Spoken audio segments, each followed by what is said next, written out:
If I wanted to be a soccer player or a football player, I would have learned from David Beckham. If I wanted to be a business person, I would have learned from Warren Buffett or Bill Gates or Mark Zuckerberg.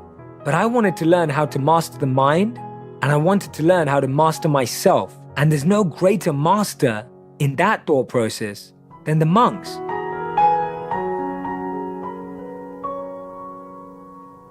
Welcome back to On Purpose. I am genuinely so grateful and so honored to be serving you as part of this community. Thank you so much for all the support, subscribing, rating, and reviewing, and most importantly, for listening and sharing your insights. I hope you enjoyed all the last few podcasts already. If you haven't subscribed already, make sure you do. And please, please, please leave a review. It will mean so much to me.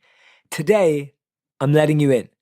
I'm going to tell you about the full story, the 3 reasons why I decided to become a monk for 3 years. Now, you may have heard me tell this in different places, in interviews, maybe in bits and parts, etc. But in this podcast, I'm going to guide you through my decision making so that you can get a deeper understanding behind why I did what I did, how I did it, and what it looked like. So I want you to get ready for those 3 reasons why I decided to become a monk for 3 years. And what I want this podcast to do is I want it to help you become more clear about your decision making. I want it to help you to get more clearer thoughts on your values. I want to help you get more clarity on the choices in your life. We all have to make tough decisions, tough choices, and there are always challenges in our way. But this thought process that I'm going to guide you through right now is going to help you make the biggest decisions of your life. If that's something that you've been thinking about, if that's something that you've been challenged by, then you're in the right place. I was born and raised in London. Obviously, you can tell by my accent. And until the age of 13, I was an overweight child, a teacher's pet, an obedient son, right? I always followed the rules. I always did exactly what my family and my parents wanted to do. I tried to do everything the way they wanted me to do it. And I tried to be a good person. When I turned 14, though, everything went the opposite. I started spending time in circles that didn't necessarily reflect my values or the values my parents wanted me to have. I got involved in absolutely everything, from drugs to violence to crime. And the funny thing is that it didn't suit me. I'm not an aggressive personality. I'm not even intimidating at all, but I just got involved with the wrong people in the wrong circles. I was just lucky I never directly hurt anyone. It was the part of me that was looking for meaning. I was looking for fulfillment. I was looking for something to live for. As Martin Luther King said, if you have nothing to die for, you have nothing to live for. But I was looking for the right thing in the completely wrong places. And I'm sure you've been there. Be honest with yourself.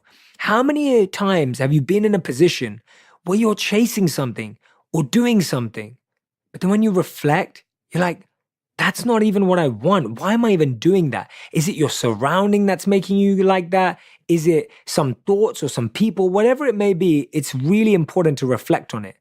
My reasoning at the time was wanting to fit in, wanting to have a shared experience and bond over something. It was that fear of missing out and all the other things that we experience in a heightened way in our teens. I thought it was cool and made me look tougher and gain more respect from my peers, when actually it just made me weaker and removed me further from who I was. That period in my life lasted for around 4 years, from age 14 to 18. And it's funny how sometimes when you're making the worst decisions in your life, you also end up making some good ones.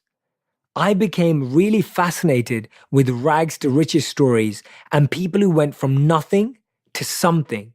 It wasn't about them becoming rich or famous or quote unquote successful. It was about how they were able to rise against all odds when nothing was in their favor, how they overcame personal challenges and the criticism they faced from other people's opinions. I remember reading the autobiography of The Rock and the autobiography of David Beckham at the time. I remember reading about The Rock's humble beginnings, traveling with his father and the many challenges he had to overcome to become who he is today. And at that time, he was still wrestling. He wasn't one of the highest paid actors in the world like he is today. And then I remember one story in David Beckham's life too. This one has stayed with me for a long, long time. When he was younger and all his friends were out partying, clubbing, drinking, quote unquote, having the time of their life, he talked about how he used to go to the park most nights and practice his skills. He would actually hang up the tire of a car in the top corners of the goals in a park, and he would try and get as many free kicks into those tires. And he wouldn't go until he could get them really consistent. It's no surprise that today he's regarded as one of the best free kick takers of all time in the whole world. I started to notice the value of hard work. I started to notice the value of sacrifice, of discipline, of persistence to get to one's goals. The challenge was, I didn't have any. At the time, I didn't have a goal apart from having a good life, but I knew there was something deeper. I just didn't know it yet. And I'd been through my fair set of challenges growing up, the death of people that were really close to me, people that I loved, not always having things go my way, people stabbing me in the back metaphorically, people lying to me, etc. All the things that we all go through. But I knew there was more to it. By 18, I used to try and take every opportunity to hear from people who had gone from nothing to something. Celebrities, entrepreneurs, authors, and experts. I wanted to hear about their failures. I wanted to hear about their setbacks. I wanted to hear about their growth and how they got there. One evening, I was invited to hear from a monk. I wasn't totally interested. I thought, what could I possibly learn from a monk? This was in 2006. I think I said something to my friends like, as long as we go to a bar afterwards, I'm in. I went there with zero expectations. And meeting this monk completely changed the trajectory of my life. Not only was this monk charismatic and captivating, everything he said was resonating with me so deeply. He spoke about how the most incredible thing we can do with our lives is to serve others with our talents and make a difference in the world. Now this, I've observed through reflecting on this moment many times, and I only gained this through looking back on the moment. At the age of 18, I had met a lot of people that were rich. I'd met a lot of people that were famous. I had even met a lot of people that were beautiful or good looking, and I'd met people that were strong. But I don't think I'd met anyone who was truly happy. That was the energy I got from him. He didn't need any external validation to be happy. So, like any keen and eager person, I waited till the end of the presentation and I wanted to speak to him. And straight after the talk, and then I realized he'd given up jobs at some of the biggest companies in the world to become a monk. He didn't become a monk because he had nothing else to do. He became a monk because he wanted to be one. And I was blown away. I thought, wow, why would anyone who has everything leave it all behind? Because all me and my friends were all trying to get jobs at these companies. And here was a very successful man who'd given it all up to become a monk, to serve people. Until that point, I was impressed by people who had gone from nothing to something. But here was someone who had chosen to go from something to nothing. And he became my role model. Now, I've always considered myself an experimenter. It's probably why between 14 to 18, I did everything. I've literally tried so many things in my life that you can't even imagine. And I did this because I'm someone who learns through experience. I wanted to experiment with his lifestyle and see if it worked for me. What I did over the next 4 years was crazy. I spent my summer holidays divided between two lives. For half of my break, I would be interning at a corporate company, spending my time in suits, bars, and the fast life, and spending the other half of my summer holidays living in India, wearing robes, sleeping on the floor, meditating, and living as a monk. After 4 years, aged 18 to 22, of living two lives, experimenting and learning and observing, I decided I wanted to become a monk more than work in the corporate world or any other path at the time, for that matter. Those 4 years made it clear to me of what I wanted in my life. And it wasn't 4 years in total, it was the summer holidays. And so, why did I do it? I want to share with you the 3 reasons that made this decision the right decision for me And when you're listening, I want you to reflect on how you can apply it to some of the tough decisions in your life. When I was young, like most people, I was impressed by luxuries. And as I grew older, I realized it was about inner peace. I want to share this quote from Cooley. It's one of my favorites. You've probably heard me say it before, but it goes something like this. Cooley said, "The challenge today is, I'm not what I think I am. I'm not what you think I am. I am what I think you think I am." Just let that blow your mind for a moment. I'm not what I think I am. I'm not what you think I am. I am what I think you think I am.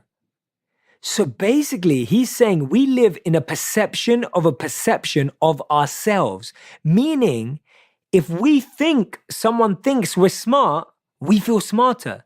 If we think someone thinks we don't look good, we feel like we don't look good. At that time in my life, monks became my role models and inner peace and self-awareness became my goal. Now, if I wanted to learn how to play basketball, I would have wanted to learn from Jordan, Kobe, or LeBron James, right? I would have wanted their coaches or them as my coaches. If I wanted to be a movie director, I would have wanted to learn from Spielberg or Scorsese. If I wanted to be a musician, I would have wanted to learn from Michael Jackson. If I wanted to be a soccer player or a football player, I would have learned from David Beckham. If I wanted to be a business person, I would have learned from Warren Buffett or Bill Gates or Mark Zuckerberg. But I wanted to learn how to master the mind, and I wanted to learn how to master myself. And there's no greater master in that thought process than the monks. When they did a study behind the brain scans of a monk, a 12-year brain study on meditation and compassion led by a neuroscientist from the University of Wisconsin, Richard Davidson. Davidson hooked up a monk's brain to 256 sensors and found that when he was meditating on compassion, his mind was unusually light. And I quote, "The scans showed that when meditating on compassion, the monk's brain produces a level of gamma waves, those linked to consciousness, attention, learning, and memory. Never reported before in the neuroscience literature," Davidson said. The scans also showed excessive activity in his brain's left prefrontal cortex compared to its right counterpart, allowing him an abnormally large capacity for happiness and a reduced propensity towards negativity. So it's not only a feeling, it's not only an energy, scientifically proven that the minds of monks who are meditating on compassion, on empathy, meditating, connecting with divine energy, there's something special about that. I experienced that as part of my experiment, and I wanted that to become my reality. I wanted that to be where I focused my energy. So here's tip number one from reason number one. Find a mentor and role model and learn from them. Learn with them. Spend time with them and shadow them. Do their schedule with them. Don't just ask questions and take notes, although that's really good. Observe and watch. When you're around people that you admire, follow their schedule. Follow what they do to become that. Follow what they're being to become that. And if you can't meet them, you can also get mentored by their books, their podcasts, their vlogs. See, we live in this beautiful world where you can now have access to someone's personal thinking process and methodology all through digital media. I've been mentored by plenty of people I've never met. Steve Jobs, I count as one of my strongest mentors, even though I never had the fortune of knowing him, meeting him, or knowing anyone who knows him. And that also includes people like Albert Einstein. I've loved studying the life of Einstein, and it has inspired me so deeply. Write this down. You can be mentored by people that you've never met. In my monk teachings, I learned about two important things. They're known as Vani and Vapu. Vapu is the physical presence of a teacher. Vani is their guidance. So in the absence of the physical presence of a teacher or a guide, you can learn through their words. You can learn through their observations. You can learn through understanding their thoughts. In the monk teachings, these are considered non-different from each other. I wanted to be around people who had the values I valued, not the things I wanted. Hear me say that again. I wanted to be around the people who had the values I valued, not the things I wanted. Be careful who your role models are. Just because someone has the car you want or the home you want doesn't make them your role model. Make it about their values, not about their valuables, right? It's so important. Your role model should not be defined by their result.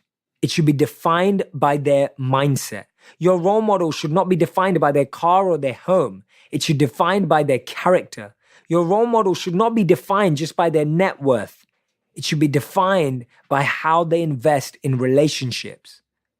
I truly believe that school and the society and culture had wired me so much into what I thought success was that I needed to unlearn all of those things, and being a monk would let me do that. Now, you don't need to go off and become a monk to do that. You need to find your mentors based around your values and start connecting with them and spending time with them. Now, here's reason number 2 of why I decided to become a monk. I wanted to grow as a person. I didn't want humility or compassion and empathy to be concepts. I wanted to live them.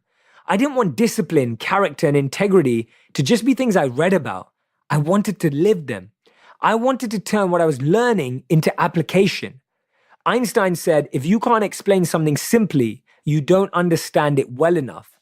I was convinced that the lessons I was learning were relevant to the modern world, and I wanted to dive into them deeper so that I could share them with other people. I had that desire from day one. I found these principles, I started meditating, and I really wanted to share them. Now, I had no idea that I'd ever get to share them in this incredibly global way with all of you. I remember going to universities to speak, and literally no one would show up. This is now over 10 years ago, but I remember going to one university in London twice. 0 people showed up. I gave the talk, nevertheless, to an empty room with 4 walls as if it was packed. Today, when I get to speak to tens of thousands of people in audiences, I remember that moment where I practiced and prepared for what I get to do today. I'm genuinely so grateful that I had those experiences. Becoming a monk allowed me to focus on what I truly valued. And you can think about this in terms of your career. How many times have you taken a career because of the pay instead of what you actually get to do? How many times have you decided to take a role at work or a project at work because of the prestige or the ego as opposed to what you actually have to do every day? This is the beauty of this decision making. When you make a decision based on what you want to learn, how you want to grow, what you want to focus on, you'll attract wealth, you'll attract money, you'll attract all the success and all the recognition. But if you choose that first, you give up the most important thing, how you feel about yourself. So when it comes to making career decisions, when it comes to making relationship decisions, don't base them on an external element. Base them on what it's going to be like every day. We base it on a paycheck, we base it on a result, but we don't base it on what it's going to feel like to wake up every day and do that thing, what it's going to feel like waking up every day and being with that person. That's what you have to think about, because that's what life is made up of. Life genuinely isn't made up of the big moments. It's made up of the small ones, right? It's made up of how you feel every moment, every day, every week, every year. It's not made up by those big things. So that's something that I wanted to become a monk for. My tip there is make sure that you choose and make decisions based on more than just money or pride or ego or status. Make them based on what truly, truly brings your soul alive. I do this activity regularly where I plot all my decisions and choices and I write down why I would take that decision. So for example, I'm in the process right now of signing my book deal. I am so excited to share my book with you. And when I'm looking at the various offers that I'm receiving for my book, I'm dividing it by 3 things. I'm looking at strategy, energy, and money. And in all my decisions in life, I look at alignment across these 3. Energy. Do I feel the right energy from my partners? Am I feeling like I'm bringing my best energy? Does my energy feel excited and alive? The second question, do my partners understand strategy, and do I feel I have strategic insight into what I'm trying to do? And then the third thing naturally is, of course, money as well. And when you look at life through alignment, you're able to experience that. So when I look at a choice, I write above it whether I would do it based on ego, whether I do it based on pride, whether I'm doing it just because people will be impressed, or am I doing it because it makes me happy, because it makes me feel meaningful, because it brings me joy?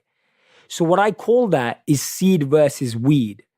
When an intention is negative, i.e. pride, competition, putting someone else down, envy, that's a weed in our life. And when you're doing something because it brings you love, happiness, joy, focus, loving your family, providing for your family, those things are positive and seeds. So consistently choosing and planting seeds in your life as opposed to weeds grows a beautiful garden to live in.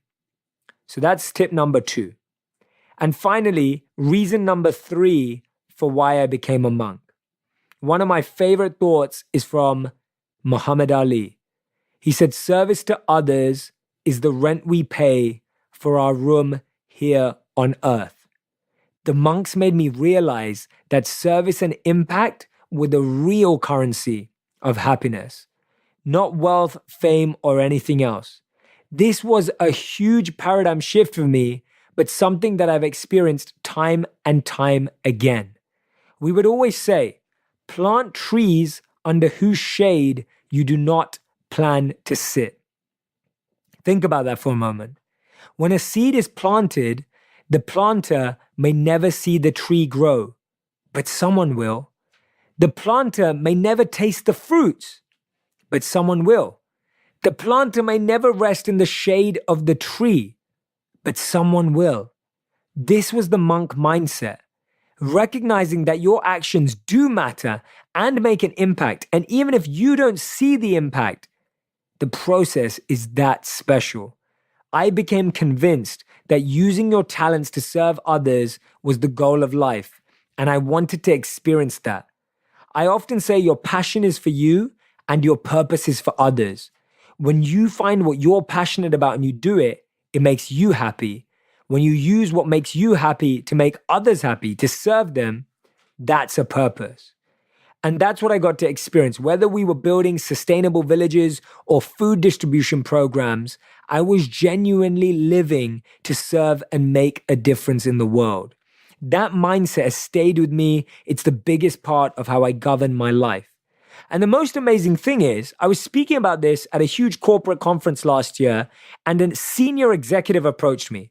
And he said, how old were you when you got exposed to servant leadership, service mindset, something that he'd come across? And I said, I got exposed to it when I was 18. He said, you're so fortunate. I said, I think I know what you mean, but can you tell me more? He said, the first time I believed that life was about more than me was when I had a child. He said that was the first time I had to recognize that I had to think about someone else apart from myself. He said, I wish I'd learned that earlier. And he said that he's been taking his children to different parts of the world where people have less so that they can gain perspective and gratitude, but also be activated to serve and help. So he'd taken what he believed was missing and made sure that he was providing it for his children. That story from him really, really stayed with me. So my third tip for my third reason is you have 2 methods. You either discover your talents and then start using them for others, or you start helping others and then you'll discover your talents. I actually discovered what I love doing by helping others. When I got involved in serving and giving my time towards volunteering to help other people, I did everything from serve food to organize events to cleaning up to project manage to organize retreats. I got so much experience. And then I remember the first time I was asked to share that experience. I remember the first time I studied the books and I had to make that relevant, practical, and innovative and accessible. That was the day I realized I loved sharing wisdom in a practical, accessible, and relevant way. So I actually discovered my passion by serving others first. So there's 2 methods. Some of us know what we're passionate about and we serve through it, or you start serving and you figure out your passion. Either method works. You don't have to think about this as something huge, like you have to change the world. But don't also think about it as too small, like, oh, I just have to help someone tomorrow and I'll feel better about myself. When you really use your skills, your talents, your abilities to help someone even a little bit, it will make such a big difference in your life. You help someone in a small way, it will change your life in a big way, right? This is about thinking about how you can make a difference in someone's life. And sometimes that actually means staying away and keeping a distance. But I'm talking about using what you have, using the gifts you have to serve. At age 22, I decided to shave my head, wear robes, sleep on the floor, become a monk, and live out of a gym locker. It was actually an easy decision because I'd experimented, failed, tried, and watched the lifestyle, observed the lifestyle through those summer holidays between 18 to 22. And that's an added lesson I want to throw in there. If you're wondering whether something's right or wrong for you, if you're not sure and it's a big decision, test it for one day. If it's right for one day, test it for 1 week. If it's right for 1 week, test it for 1 month. Build experiments into your life. Testing something for 1 day, 1 weekend, or 1 week is a brilliant way of understanding how you feel about it when you do it every single day. I then ended up living as a monk for 3 years. Why I left that life is for a different episode. Thank you so much for listening today. I hope you're enjoying these solo episodes. Every single Friday, I tell you a personal story and I share my personal lessons and insights. I genuinely hope you're going to click subscribe.